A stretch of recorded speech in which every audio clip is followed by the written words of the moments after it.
I have a podcast called Rehash. I co-host it with my friend Hannah, and it's all about internet phenomena that get us all up in arms, only to forget about them within a week. So we rehash them, as they say. We just premiered our 4th season, which is all about schmecks on the internet, the symbiosis of humanity's two most basic instincts, innovation and getting off.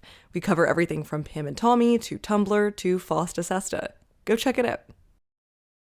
Emerald Fennell's 2023 thriller Saltburn made waves across the internet before it even came out. With exciting up-and-comer Barry Keoghan and hearthrobber Jacob Elordi as its stars, a writer, actress, director fresh off the success of her feature film debut at its helm, and whispers of shock and controversy running all over the festival circuit after its premiere at Telluride, this was a highly anticipated movie. Many people loved it. The film's final song, Murder on the Dance Floor, which came out 23 years ago, landed at number 8 on the charts. Saltburn was the #1 film on Amazon Prime over Christmas, and it even inspired an insufferable TikTok trend of rich people dancing gleefully through their mansions.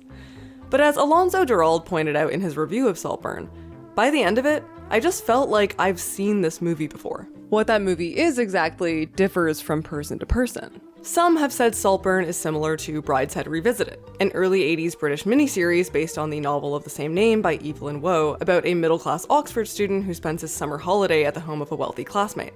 Others see it as a contemporary take on Pasolini's Teorema, a lush religious allegory about a strange man who enters the lives of a bourgeois family in Italy and seduces them one by one. Some even saw similarities to Donna Tartt's 1992 campus novel, The Secret History, with its focus on an outsider protagonist and an elite group of students he meets at school. All of these works have queer undertones and sometimes even overtones. But the film that's cited most often by critics and viewers is Anthony Minghella's 1999 adaptation of the Patricia Highsmith book The Talented Mr. Ripley, which stars Matt Damon, Jude Law, Gwyneth Paltrow, Philip Seymour Hoffman, and Cate Blanchett at the top of their game. The similarities are so apparent that if you watch Saltburn having already seen The Talented Mr. Ripley, you can predict every moment of the story beat for beat. A grifter lies and charms his way into the world of a wealthy man. His interest in the wealthy man is addled by an obsessive and dangerous fusion of love and loathing. A dubious friend sees through the grift immediately and threatens to unmask it. An impressionable, tragic woman is gaslit until the very end. The grifter murders the wealthy man once he's found out and plucks off those around him one by one until there is no one left but himself. Of course, there are obvious differences in the settings and characterizations, as well as in the film's endings, but the presence of the talented Mr. Ripley in Saltburn is unmistakable. Like this. Marge, you like everybody. But darling, you're kind about everyone. You can't be trusted. Or this. It's always the same whenever someone new comes into his life. Freddie, Fausto, Peter Smith Kingsley, he's wonderful. Have you met him? I think I like you even more than last year's one. Or this. You can be quite boring. Your politeness is so grating. Do you know that? Or this. You don't have to clean up! Really? Ollie, yes, I will. I said I'd do it later. Ollie, stop. I'm not a child. I can do it myself. Or this. You have Dickie's rings. I can explain. Isn't that his aftershave? Or even this. It's right there in your face. Emerald Fennell has spoken openly about her many references for the film. She even made a list that includes The Go-Between and Rebecca for their languid English countryside settings and gothic themes, Cruel Intentions for its poor person tangled in the web of the rich storyline, A Clockwork Orange because she wanted viewers to, quote, feel complicity with all the characters when they do something icky. She also mentioned Brideshead. But when asked whether The Talented Mr. Ripley was something she was thinking about when writing Saltburn, she said this. Was that something that you were kind of thinking about while you were writing? Do you know what actually wasn't really? I'm sorry. That's insane. And to me, very damning confirmation of what I already suspected about Saltburn. One particularly adoring critic, Christy Puccio, argued that the comparison of Saltburn to Ripley is as thin as comparing Anna Kendrick's Woman of the Hour to Fennell's provocative previous feature. Perhaps the problem is that in a cinema landscape overrun with superhero movies and other kid-friendly films, cinema for grown-ups is so rare that it shocks us into clumsy comparison. Actually, many people defend the film with this very notion that its success proves a much-needed opposition to our current big-budget, IP-driven, franchise-laden industry. And to that, I partially agree. But when we put films in opposition to these big budget IP movies, we're usually talking about mid-budget original films. Saltburn is certainly mid-budget, but while its script is not part of a franchise or beholden to any pre-existing IP, I still have no problem putting its originality up for questioning. I love movies that are clearly inspired by and referential to movies that came before them. The other month, I made a video about May December and the fact that it's a pastiche of many other films and genres, which is a testament to Todd Haynes' strength as a filmmaker. But when I look into the references of Todd Haynes, I see creativity, cultural critique, and either reverence or a playful irreverence to the reference. When I look into Saltburn, I see the ghost of a better movie. In a time where it's becoming harder and harder to tell the difference between which films are good and which films look good, I think it's important to break down why Saltburn is not only an extremely derivative film, but emblematic of a frustrating trend in movies these days that I think is the product of this social media riddled age. So, to put it crassly, why does Saltburn suck?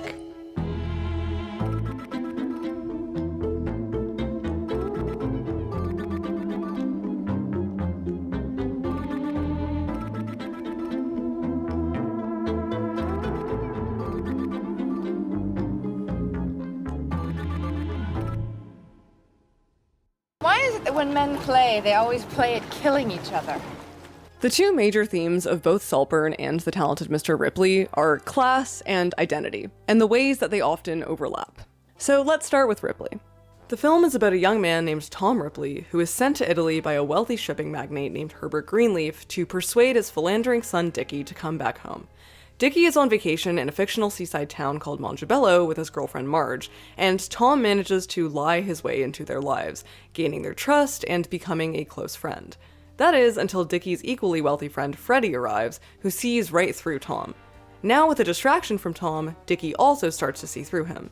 During a violent confrontation in Rome, Tom kills Dickie and assumes his identity, keeping up the illusion to Marge that Dickie is still alive but has gone off her. Tom kills Freddie after being confronted by him about Dickie's mysterious disappearance, and under Dickie's name, he becomes suspect to the Italian authorities. He reassumes his identity as Tom and travels to Venice to visit Marge's friend Peter, who Tom has kicked up a romantic relationship with. Eventually, he evades the authorities and gets Marge off his trail by teaming up with Herbert for some good old-fashioned misogyny and gaslighting. Herbert, who believes Dickie took his own life, bequeaths Dickie's trust fund to Tom and thanks for being such a good friend, and then Tom escapes on a boat to Greece with Peter. Things are looking good until Tom runs into Meredith, a woman he met on the way to Italy and who he briefly dates in Rome, under the pretense that he is Dickie. This is bad, because if Meredith and Peter, who run in the same social circles, run into each other, Tom's lies will be exposed. Tom kisses Meredith to appease her questions, but Peter sees, asking Tom about it later that day in their cabin. Tom assuages him, but while they're embracing in bed, he strangles Peter to death, returning to his cabin afterwards, alone and looking tormented. So that was movie Tom. The Tom of the book is a bit amoral and generally less sympathetic, especially emphasized in the ending of the book where he gets away with Freddie's murder and simply takes off on a boat to Athens alone to live off of Dickie's inheritance. Patricia Highsmith, a lesbian herself, vehemently denied throughout her lifetime that Tom was gay. Instead, she said that Tom had no sexuality at all, with him saying in the book, "I can't make up my mind whether I like men or women, so I'm thinking of giving them both up." And because he's this amoral killer, the books come under a lot of scrutiny for perpetuating the trope of the gay or bisexual psychopath, which I talk about at length in my Killing Eve video. But there's actually a lot more going on thematically in the book than this criticism gives it credit for. Tom is definitely coded as bisexual or gay. He shows up on a beach wearing a yellow G-string Speedo and later sees a group of acrobats wearing similar swimsuits, who he refers to as fairies. He roleplays killing Marge while wearing Dickie's clothes and stating to himself that he does not have feelings for Dickie. Back in New York, he was being housed by an older man who is implied to be gay, and he has a man over at his place in Rome. And this coding intersects with elements of class as well. Dickie's boat is literally called PP, and his wealth affords him a laissez-faire attitude that people around him find extremely charming. In his article for American Literary History, Patricia Highsmith's Method, Michael Trask finds that it's precisely Dickie's wealth that allows him to much more effectively conceal his potential sexual identity. He says, by performing Dickie's role, Tom acquires the trappings of taste that allow him to become fluent in the sort of social distance and occlusion of motive that Dickie has naturalized. For Trask, class becomes metaphor for a life lived in the closet. He calls Tom's covetousness a sort of opportunistic identity management. Highsmith herself flip-flopped on being open about her own sexuality, so this unclear presentation of it in Mr. Ripley could very much be a reflection of what it was like living as a queer person in 1950s America. Tom's coveting of Dickie's life is that classic convergence of not knowing whether you want to be someone or be with them. As Kelly Wagers puts it, Tom denying his feelings for Dickie is perhaps less due to shame and dishonesty than because the idea of a romantic relationship fails to capture all he wants of Dickie. And what is very much coded in the book, Anthony Minghella makes explicit in his film. Minghella had been hired to adapt the screenplay for Ripley while he was waiting for his previous film, the outrageously successful English Patient, to get off the ground. And having grown up in a working-class Italian household from a tourist town on the Isle of Man, not so different from Montebello, he related so much to the class outsider perspective of the material that he decided to direct it. As David Carr writes, Minghella's filmography uses a careful eye for cultural and historical detail to explore ways in which the dynamics of class often push people into corners that they had to fight or scheme their way out of. This project was perfect for him, and he made a lot of changes. We have an enlarging of the Peter character, who is explicitly gay and who Tom dates. Minghella changed Dickie from a painter to a sax player so he and Tom could bond over their love for jazz music. When he dances around in Dickie's clothes, he does it very effeminately, raising the stakes when he's eventually caught doing it.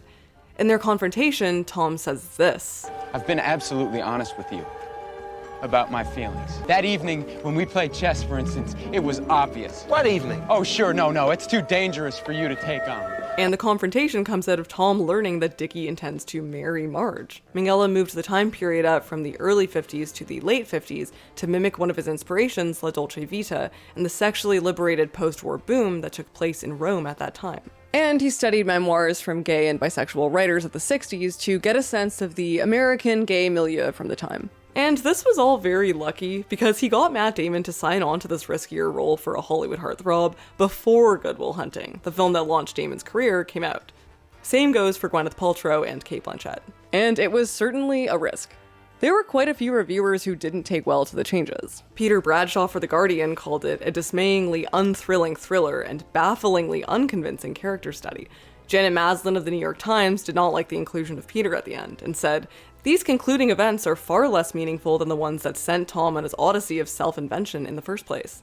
And Charles Taylor wrote for Salon, "Though Minghella is more open about Tom's sexuality, his presentation of it still feels held back. He's hesitant about making it just one more part of Tom's splintered psyche." As someone who absolutely loves this movie, I actually think Minghella's choices elevated the material rather than diminished it. This film is much more interested in trying to pull out what I felt was at the heart of her book. And I think that the whole business of adaptation to me is just to try and find a way of walking into a room, having been the ideal reader and saying, this is what I thought I read, this is what really excited me, this is what interested me, this is what I want to argue with. As a playwright very preoccupied with adapting difficult material, Minghella was transfixed by the theme of identity in the book and wanted to bring it to the fore. At the heart of Ripley, I think there's somebody who's hiding and giving up on who he is in order to be accepted by a world he'd like to belong to. So I think that's something which is common to many people, I think, not just to him and me. He was aware of the controversy surrounding the book and said, "I'm desperate that no one infer a connection between his actions in the film and his sexuality. But it's a sorry state of affairs if you can only write about a homosexual character who behaves well. That's another kind of tyranny, I think. The minute you try to pull back from what's sensual, you're losing your nerve. And I just didn't want to shrink away from the romance of it. It's very tender to me. It seems to me so much the fabric of the story. Not so much that Tom was gay, but that he was in love with Dickie and with Dickie's life." And that's quite sad. And I think the sadness is conveyed really well. Jude Law plays Dickie as this person who just commands an orbit around him. He's quite vacuous, but he's someone who you can't help but crave their approval. And you can read the hatred and the love on Matt Damon's face whenever he looks at Dickie, whether that's head-on or stolen in glances through doorways and mirrors. Damon is the perfect choice for this part. Like, Leisha Schwartzbaum has this great quote in her review where she says he has Eagle Scout eyes fixed just a blink more than the calm gaze of any non-murdering young man, and in that opacity, we see horror. But she also remarks on Damon's boyish appearance, which makes him a bit more gentle. In the first half of the film especially, we're planted firmly in Tom's head. The camera work is frenetic and dizzying. We get a lot of fast-paced jazz music. We're given musical motifs that underscore when Tom is fantasizing, all of which drive home this feeling of being swept up by desire. Minghella also uses reflections to signify the splitting of Tom's identity and its merging with Dickie's. One of my absolute favorite shots of all time is when Tom decides to flee for Venice. We see his face in the reflection of the piano, and as he closes it, the reflection splits and then joins together again as Tom puts his glasses back on, releasing Dickie and becoming Tom again. There's even a Persona reference when they're on the train to Rome together and their two faces overlap in the window. Tom is definitely frightening at times. There's this incredible moment where Freddy is playing the piano in Tom's suite, and Tom is about to tell him to stop, and then all of a sudden starts smiling, like the exact moment he's decided to kill him. It's bone-chilling. Or at the end, where we hear him murdering Peter in total voiceover, as the camera passes across his face from the side illuminated by light to the side that's in shadow. When I first watched this film, I was really unsettled by the time it ended. But Tom is portrayed very sympathetically as well. At one point, he tries to tell Dickie about his identity, but Dickie's short attention span interrupts him. Dickie, on the other hand, is clearly someone who likes to be worshipped. He definitely leads Tom on, and is extremely cruel to him when Tom makes his feelings clear. Tom kills him because he's kind of pushed to the brink emotionally. And while Tom is quick-witted and charming, this has a limit. Most of the times he kills people, it isn't out of sheer deviousness or malice. It's because he can't charm his way out of being backed into a corner. He's a victim of his own lies. We often see him clearly exhausted and tortured by what he's done. Minghella's change to the ending emphasizes this. In their exploration of the film, Terrence Patrick Murphy and Kelly S. Walsh praise the inclusion of Meredith and Peter. They say that reuniting Meredith with Tom, who she still thinks is Dickie, both prevents closure, a happy ending in the union of Tom and Peter, and forces Tom to permanently be Dickie, an identity it seemed he had at last escaped. They argue that Minghella's insertion of these storylines enables him to structure the film like tragedy, and in the process, forge a distinct moral vision. Minghella once said in an interview that The Talented Mr. Ripley is a story about what happens when someone loses faith in themselves. If I could take a giant eraser and rub out everything, starting with myself. He felt that Tom was someone crippled by self-loathing, whether that's through his lower class status or his culturally stigmatized identity, or both. And so to have the final scene be Tom asking Peter to tell him something good about Tom Ripley, and for Peter, the only person in the film who really loves Tom for Tom, be snuffed out while doing so through Tom's anguished sobs, ends the film on a note very different from Highsmith's book. Tom is not a cold-blooded killer who got away with murder. He is a tragic, lost soul. Tom doesn't have to be someone we morally agree with, but I think Minghella's changes to the story pull it away from accusations of perpetuating the gay serial killer stereotype, and instead make the themes lying within Highsmith's book much more definitive. We sympathize with Tom, and in doing so, we identify with him and the way he's been brought to this point by the society that outcasts him. Mark Harris observes, "The ending of Minghella's version of Patricia Highsmith's The Talented Mr. Ripley, in which he attempts to look briefly inside the heart of a killer, bravely risks opening a door that Highsmith herself either wouldn't or couldn't acknowledge was even there." Minghella tragically died of a hemorrhage in 2008, much before his time. And what I think he brought to the world during his too short career was a very powerful visual poetry. As Sidney Pollack, his producing partner, remembered about Minghella, nowadays, everyone making movies wants to get the clothes off fast and the guns out quick. He was just the opposite. He was interested in the poetry, lavishing the viewer with story and scope and richness. Look at what you got for your $12 ticket with Anthony. And I think that's exactly what we got with Mr. Ripley, a steady but lush story that fills you with questions. As Minghella himself responded about making Tom sympathetic, he said, "There's so much nihilism in film right now. If I'm going to tell a story that's so bleak and so much a journey of a soul, if in the end Ripley was just going to go about his business, What's the journey? And you know, that's a great question. He'll get bored of you. Excuse me? Bootlicker. When Roger Ebert saw The Talented Mr. Ripley, he too was taken off guard by how much he identified with Tom, saying, "He is the protagonist. We see everything through his eyes, and Dickie is not especially lovable. That means we are a co-conspirator in situations where it seems inconceivable that Tom's deception will not be discovered. He's a monster, but we want him to get away with it." And quite recently, Emerald Fennell said the same thing about Saltburn. She said, "I wanted people who watch Saltburn to feel complicity with all the characters. You should definitely completely understand where Oliver's coming from and not be able to resist." Let's just say, I resisted. Saltburn is about an awkward, nerdy guy named Oliver who befriends a good-looking, posh classmate named Felix at Oxford. Felix's cousin Farley, another classmate, immediately sees through Oliver and makes fun of him for being lower class. But by pulling on Felix's heartstrings with a story about his troubled home life and a recently deceased alcoholic father, Oliver gets an invite that summer back to Felix's luxurious family home in the countryside called Saltburn. Almost from the get-go, we watch Oliver slowly lie, manipulate, and seduce his way into being trusted by Felix's eccentric mother, Elsbeth, father, Sir James, and listless sister, Venetia. Farley is also staying at Saltburn because it turns out his mother is in dire straits back home and he's become reliant on Felix's family for support. He's vocally suspicious of Oliver, but is quickly thrown out of the house when it's discovered that he tried to sell some of their valuables to Sotheby's. Oliver now seems to be in the clear, and Elspeth is even planning a lavish party in his name.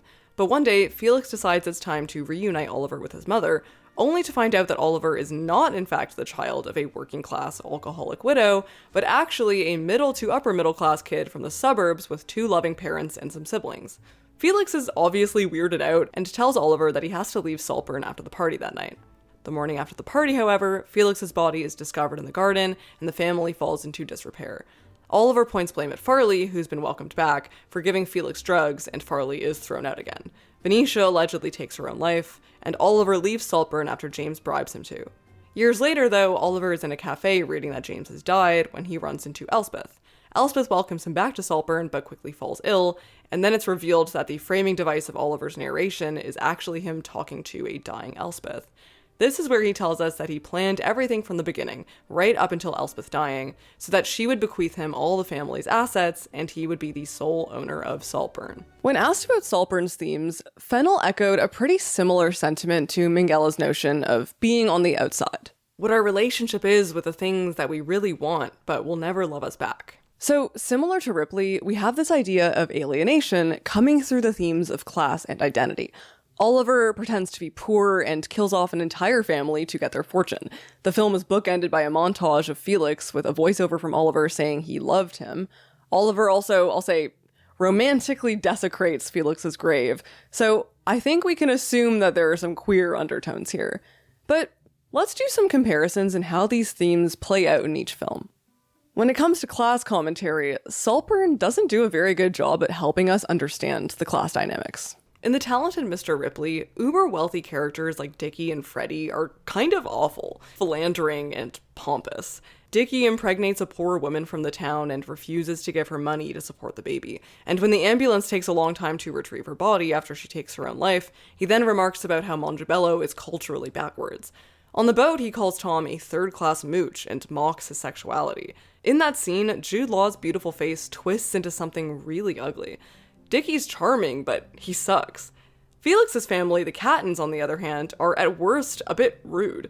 Unlike Dickie, Felix's worst trait is that he has a bit of a savior complex, but who wouldn't if their friend was supposedly in that situation?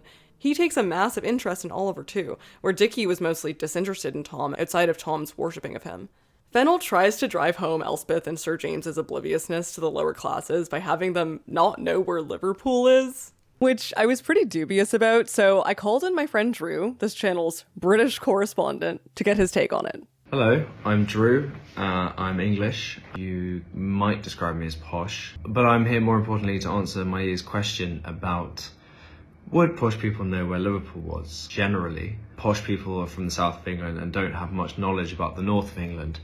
Liverpool is a northern city, but crucially it's known to be a port city and it's known to be on the western coast of England, and 2/3 of the western coast of England is Wales. So if you know where Wales is, you know that it has to be north of Wales. And if you know where Scotland starts, basically everyone knows it's the northwest of England on the coast. But unlike, let's say, Nottingham or Doncaster or Sheffield, which, you know, you might not know where exactly in the UK, in the north of the UK, those cities are, posh people, by and large, would know that Liverpool is in the northwest of England, because they know it was a big coastal city of empire. A lot of shipping and empire trade went through Liverpool, as well as Portsmouth. Plymouth was another big one, and obviously London. I had a business lunch, so I've had a few pints. But in conclusion, I don't know, because the thing is, my ear, you do have these very stupid posh people who think they're posh, who aren't actually posh, who sort of relish in knowing nothing about society. Like, a true posh person might be a snob, but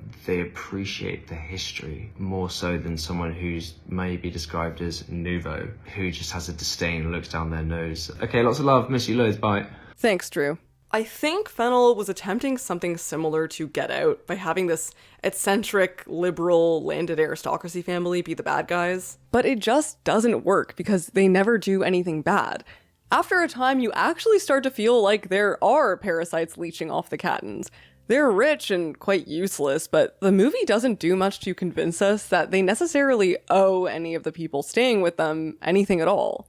Farley has it bad, but no one is ever downright cruel to him, and they even forgive him after he tries to sell their stuff. Elspeth is callous about Carrie Mulligan, but I think that's more a testament to a fraught friendship than anything. Venetia is perfectly nice. And then there's the twist that Oliver isn't even poor. He's middle to upper middle class. Jordan Teresa has a great video about Saltburn where she explains the specific class dynamics of England, which I suggest you check out. But essentially, Fennell may have been trying to get across this idea of the middle class coveting and attempting to mimic the lifestyles of the upper class in order to distance themselves from the lower classes. But in a dinner scene with the family's wealthy friends, you don't really get a sense from Oliver's conversation with one of them that he even really likes this culture. In Ripley, a huge aspect of Tom's alienation stems from his class standing. Where Oliver gets into Oxford on scholarship, Tom isn't even a classmate at Princeton. He was a piano tuner for the music department. It's giving Good Will Hunting. Oliver even says at one point, "Unlike you, I actually know how to work." But we aren't given much indication of that. He's a grifter, but he's not poor. So, unlike Tom, he doesn't need to be as resourceful to survive. Overall, I think Fennell is taking part in this smug class allegory trend that's been riding off the coattails of Parasite, and is thus very much relying on audience assumptions that rich people bad.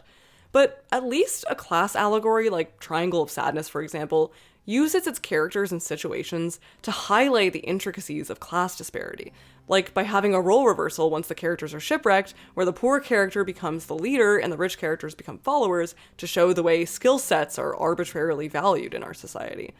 In Ripley, Freddie can immediately spot Tom's class status for how over-the-top his suite is decorated, calling it bourgeois. In Saltburn, we don't get any display of the class differences between the rich characters and the less rich ones, other than how big their houses are. Farley is just as rude as the Cattons, and Oliver is just there. And then there's the question of identity. Fennell said that the concept for Saltburn began with her idea of someone slurping someone else's bathwater, and said, "That kind of image is the thing that starts everything for me usually. I knew it was immediately about schmecks, and immediately about wanting something you couldn't have, because you're not going to lick the dregs of someone's bathwater if they're your partner." But in Saltburn, other than the bathwater, the I loved him lines, and the grave desecration, the queer subtext is more like subterranean, in that it's barely there. Fennell loves a montage, and so because of this, we don't really get to see Felix's and Oliver's relationship develop. And because of that, it's very hard to understand what exactly Felix sees in Oliver. In Ripley, Tom charms his way into their lives and uses the shared connections of Princeton and jazz to befriend Dickie. Oliver doesn't really do any of that, and instead just hovers around awkwardly. The jump to him being invited to Saltburn feels very quick. We also see Dickie flirt with literally everybody around him, so we know that Tom isn't actually special. But in Saltburn, Felix just zeroes in on Oliver. This could be likened more to the character of Sebastian in Brideshead, but Sebastian seems to actually have clearly romantic feelings for Charles. And from the time we get to Saltburn, Felix more or less disappears from the movie, other than getting spied on by Oliver in the bath and getting miffed with Oliver for hooking up with his sister, which I think anyone would. Ultimately, Felix being angry at Oliver for lying about his dad dying is so reasonable, and I think he treats him with a lot more grace than Dickie gives to Tom for simply existing. So when Oliver kills Felix that night and later confesses to planning it from the start, it's hard not to feel like there were no feelings there at all. When Felix tells Oliver that he makes his blood run cold, Oliver's hurt expression later means nothing when we learned that he planned this murder. Tom's murder of Dickie is the violent culmination of so many feelings: desire, hatred, envy, and humiliation. But what is the purpose of Oliver murdering Felix other than to steal his fortune? When he was adapting Ripley, Minghella wanted to focus on letting us see Tom's scheming from the beginning. He said, "If it's a journey where you recognize every step that the character takes, then it becomes a kind of moral fable. That's the only reason to make any movie." I don't know if that's the reason to make any movie, but with this particular story, seeing Tom's lies from the get-go allow us to watch him spin a web that he can't get out of. When it came to Saltburn, however, Fennell was so focused on the two twists, Oliver not being poor and Oliver planning things all along, that there isn't much of a message to take away other than that we just watched this guy from beginning to end carry out a plan and succeed. What's worse is that right from the time we get to Saltburn, Oliver out of nowhere starts to behave like a seductive, calculated operator. So the twists don't even land because we've spent half this movie watching him be bad anyways. Again, outside of a quick flirtation with Elspeth, or saying that he likes the same ceramicist as Sir James, or the moments he's seducing Venetia and basically assaulting Farley, we rarely see Oliver actually be quick-witted or charming. His presence is mostly off-putting. He's also never really humiliated, unless you count social death by karaoke. If that's a crime, then consider me guilty. No one is ever as vicious with their words to him as Dickie and Freddie are to Tom, so we never get to the bottom of his insecurities. We never know him at all. As Richard Brody writes, Oliver remains a blank. His activities remain a blank, his ideas remain a blank. This effacement leaves the movie a kind of decoy, an elaborately decorated, amusingly written, enthusiastically performed simulacrum of what might have been. Minghella said of the talented Mr. Ripley, "Of course I'm interested in the suspense of the film. Of course I'm interested in the energy that a thriller gives you. But most of all, I'm interested in these people." And you can see that in the way he lets us peer into Tom's mind. Fennell, on the other hand, has no interest in why Oliver would drink the bathwater. Like, who is Oliver?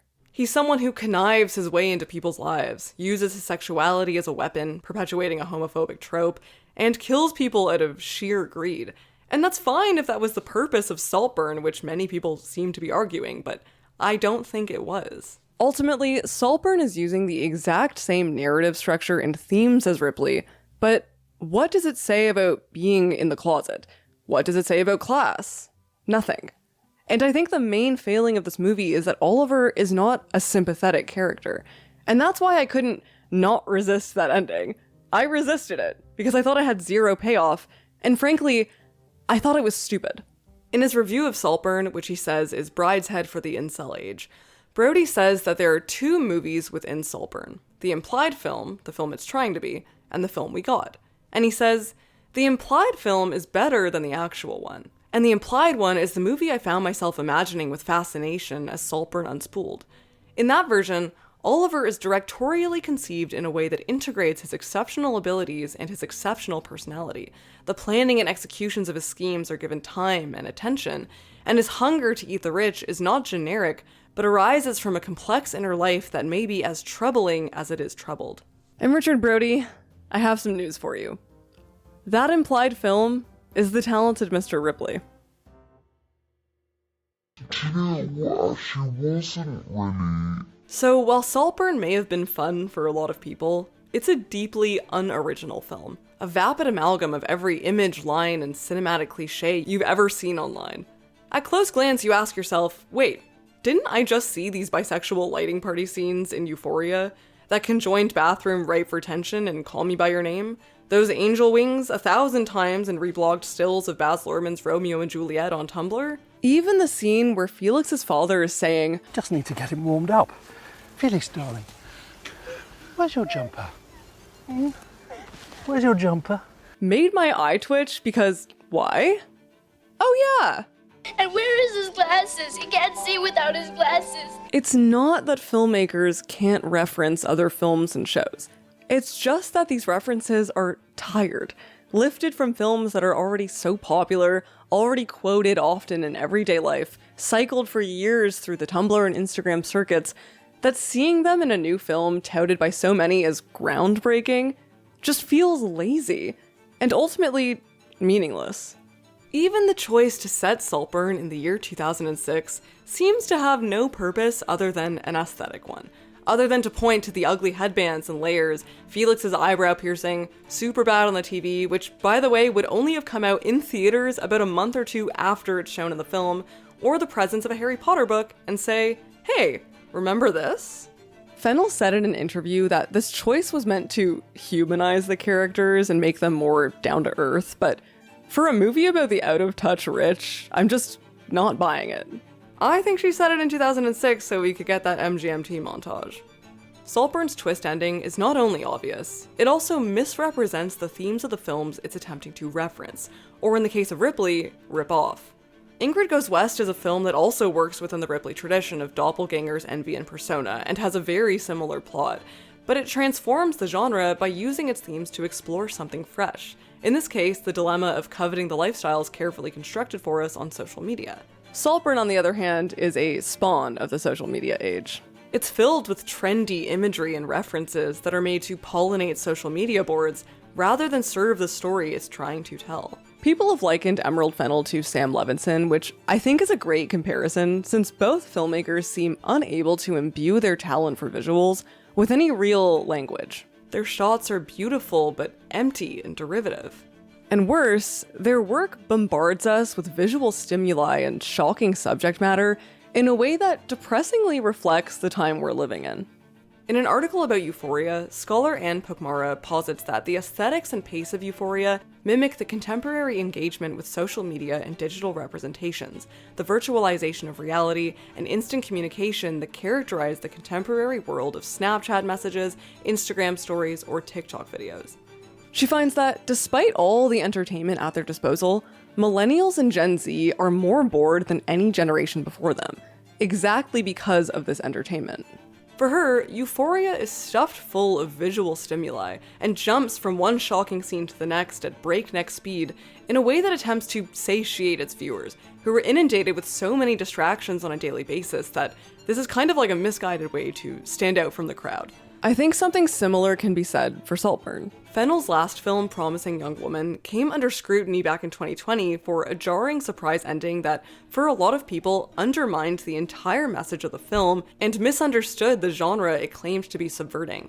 Adam Naiman called back to this in his review of Saltburn, saying, "As anyone who saw the acclaimed but incoherent Promising Young Woman already knows, Fennell is not exactly an austere satirist, and there's a difference between skewering smug decadence and indulging in it." Saltburn is fast filmmaking, like the film equivalent of fast food. It provides short-term pleasure, but it'll probably taste terrible by tomorrow morning. It's been years since I watched The Talented Mr. Ripley for the first time, and that ending snuck its way into my mind and stayed there ever since.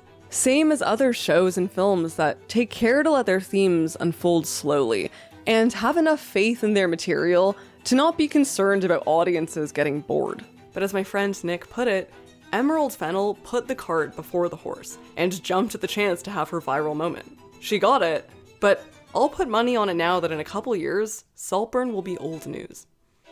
Something that's also become subject to the attention economy is the news, which is why I'm partnering with a very trusted company for today's sponsor, Ground News. Ground News' app and website aggregate related articles worldwide, and thus offers a diverse array of perspectives and context for a more accurate grasp on a given current event. One such event is the latest Taylor Swift conspiracy involving Joe Biden and an allegedly rigged Super Bowl game. Basically, ever since Travis Kelce and the Chiefs played the Super Bowl, wild conspiracies have emerged suggesting the game was rigged to benefit Taylor Swift's potential influence on the 2024 presidential election. A recent Monmouth University poll revealed that about 1 in 5 Americans, with 32% of respondents being Republican, believe in this conspiracy.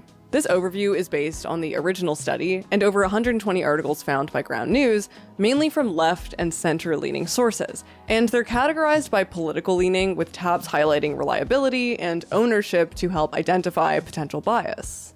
Sorting it by high factuality ensures that I'm reading the most reliable news possible. So what does ground news tell us about reporting on the conspiracy? Well, left-leaning articles are calling the conspiracy baseless, noting believers are the same people who think the 2020 election was stolen. And then a lot of articles like this one talk about Donald Trump's perspective. We all know an endorsement from someone as influential as Taylor Swift could sway her millions of diehard fans, but ultimately who we vote for should be based on factual information, not sensational conspiracy theories. And Ground News makes knowing all the facts from every perspective really easy. So go to grounds.news/BrodyDeschanel to subscribe. Plans start at less than $1 a month, but my link gets you 40% off their unlimited access Vantage plan, the same one I personally use to understand how pop culture and politics influence my life. Special thank you to Louis Osta, Syed Hassan, Mel Pertwee, Morgan, Cooper Stimson, Nadia C., Nick, Jenny Eller, J. Frost McFinnigan, Gabriel M., The Wiz Daniel, Edward Yu, Andrew Nguyen, Connor O'Keefe, Sharma, Daniel Sardunas, Jenya, Scott Barnett, Julia Campana, Alexis, Nafis Bullock, Carrie Gavin, RSS, Fridtjof Hallstrom, Alex Short, and Kelly Wolf for supporting this channel.